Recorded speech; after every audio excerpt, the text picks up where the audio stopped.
Hi everyone, in front of me I've got HiPad Max and let me share with you how to reset network preferences on this device.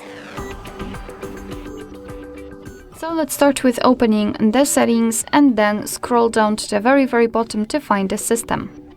Now we have to tap on reset options, and as you can see at the top we've got the option we're looking for, so let's tap on it.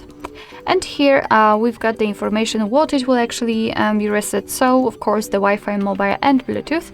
Let's tap on reset settings, and here we've got the information that this operation cannot be undone. So just tap on reset settings and basically we have to wait. We've got this information, which simply means that we just successfully reset all network preferences. Alright, so that will be all. Thank you so much for watching. I hope that this video was helpful, and if it was, please hit the subscribe button and leave the thumbs up.